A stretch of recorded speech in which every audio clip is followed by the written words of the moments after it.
Salam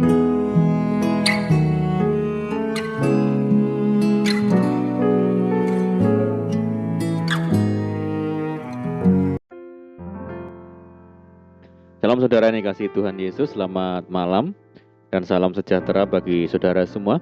Dan saya menyapa bagi saudara yang ada di Indonesia dari Sabang sampai Merauke, baik yang di kota maupun yang ada di desa, dan saudara yang ada di Malaysia, di Sabah, di Sarawak, di Kuala Lumpur. Senang sekali kembali menjumpai saudara pada saat ini. Kiranya damai sejahtera dan sukacita daripada Roh Kudus senantiasa melimpah dalam hati dan kehidupan saudara semua. Dan kiranya saudara semua dalam keadaan baik dan sehat selalu. Selamat datang kembali di Pokok Anggur bersama saya, Yosia Krispianto. Mari saudaraku, sebelum kita bersama-sama merenungkan firman Tuhan, mari kita satu di dalam doa. Bapa di surga, Bapa yang penuh dengan kasih karunia, Bapa yang baik, Bapa yang kami puji, kami muliakan di dalam nama Tuhan Yesus Kristus. Kami sungguh mengucap syukur dan berterima kasih oleh karena pertolongan dan penyertaan-Mu di sepanjang hari ini, sehingga kami boleh dimampukan Tuhan untuk melewati hari ini, melakukan tugas kami, tanggung jawab, aktivitas kami ya Tuhan. Itu semua karena berkat kemurahan pertolongan Tuhan. Pada saat ini kami kembali rindu ya Tuhan untuk merenungkan firman-Mu. Berbicaralah kepada kami ya Tuhan, urapi kami dan jamah hati kami, sehingga kami dapat memahami maksud firman Tuhan. Terima kasih ya Tuhan. Kami siap merenungkan firman-Mu hanya di dalam nama Tuhan Yesus Kristus kami berdoa. Amin. Baik saudaraku, kita akan membaca bersama-sama di dalam Yeremia 17 ayat yang ke-5 sampai yang ke-8. Terkutuklah orang yang mengandalkan manusia, yang mengandalkan kekuatannya sendiri, dan yang hatinya menjauh daripada Tuhan. Ia akan seperti semak bulus di padang belantara. Ia tidak akan mengalami datangnya keadaan baik. Ia akan tinggal di tanah angus di padang gurun, di negeri padang asin yang tidak berpenduduk.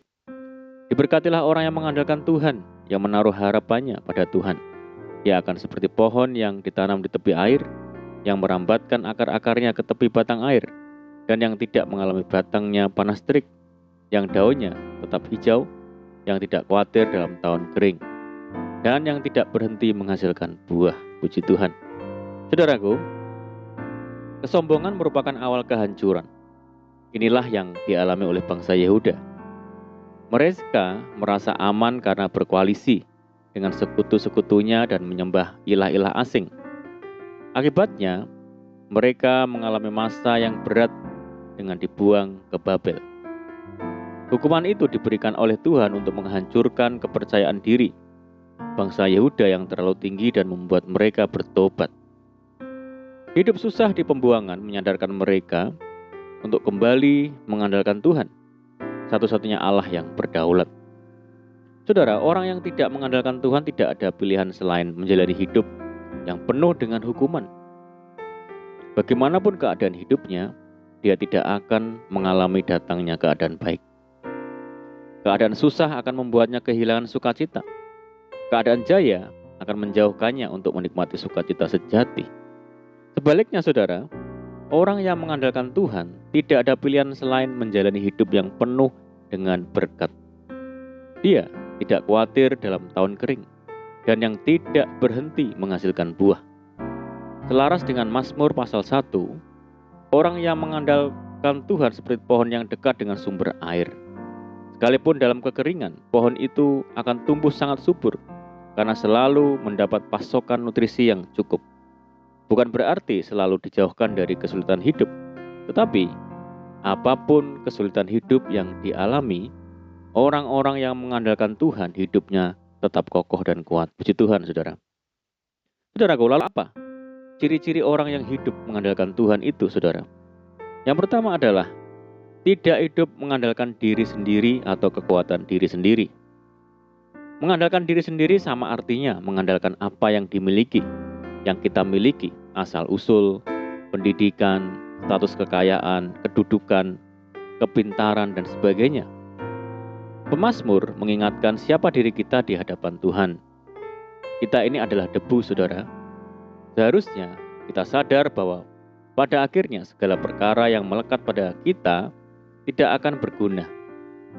tidak dapat menolong, apalagi menyelamatkan dan meluputkan kita dari goncangan-goncangan dunia. Digambarkan tentang keadaan orang yang hidup mengandalkan diri sendiri dan menjauh daripada Tuhan.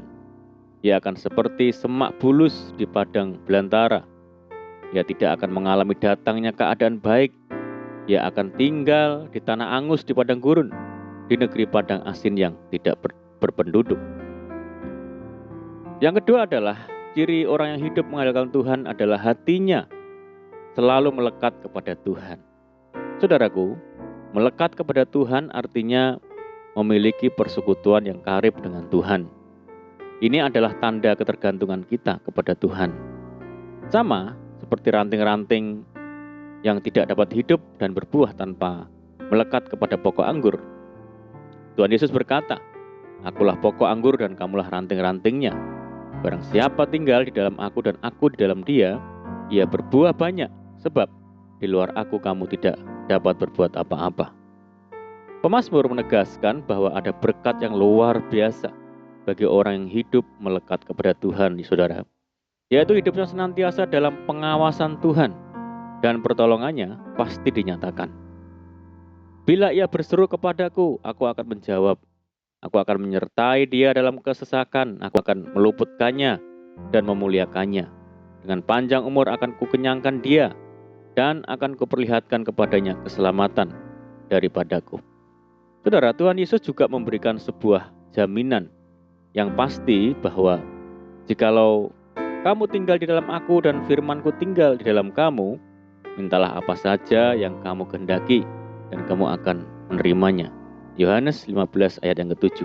Saudaraku, mari saat ini kita tekadkan hati kita untuk selalu hidup mengandalkan Tuhan saja. Bangunlah doa-doa kita, persekutuan kita, dan tinggallah di dalam firman Tuhan, sehingga kita menjadi pribadi yang selalu mengandalkan Tuhan. Amin, puji Tuhan. Mari kita berdoa. Bapa di surga, Bapa yang baik, Bapa di dalam nama Tuhan Yesus, terima kasih buat firman-Mu saat ini ya Tuhan, bahwa kami Tuhan untuk selalu hidup mengandalkan Tuhan, tidak mengandalkan diri sendiri, tetapi senantiasa melekat kepada Tuhan dan menikmati segala kebaikan Tuhan. Terima kasih ya Tuhan. Dan saat ini kami berdoa bagi saudara kami semua yang begitu setia mendengar program ini, yang di Indonesia, dari Sabang sampai Merauke, yang di Malaysia, dan dimanapun saudara kami berada. Mari Tuhan Yesus yang memperhitungkan kesetiaan mereka dengan berkat-berkat ilahi. Berdoa bagi mereka yang saat ini sedang sakit, Tuhan sembuhkan jamah di dalam nama Tuhan Yesus Kristus. Yang hidup dalam kesulitan, persoalan, pergumulan, mari Tuhan tolong mereka, buka jalan, ulurkan tangan kasih Tuhan, berkati dan pulihkan hidup mereka. Tuhan Yesus memberkati mereka dalam rumah tangga, kehidupan pekerjaan, bisnis, pendidikan, dan apapun yang diusahakan. Berdoa bagi saudara kami yang hidup di dalam ikatan dosa dan belenggu dosa, mari Tuhan lepaskan di dalam nama Tuhan Yesus, bebaskan di dalam nama Tuhan Yesus. Dan berdoa bagi bangsa kami Indonesia saat ini menghadapi berbagai macam permasalahan. Mari Tuhan pulihkan bangsa kami.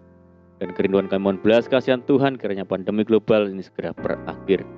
Terima kasih ya Tuhan, kami sungguh percaya Tuhan mendengar seruan doa kami hanya di dalam nama Tuhan Yesus kami berdoa. Amin. Puji Tuhan, saudaraku, kita sudah berdoa dan saya percaya saat ini kita dikuatkan dan diberkati.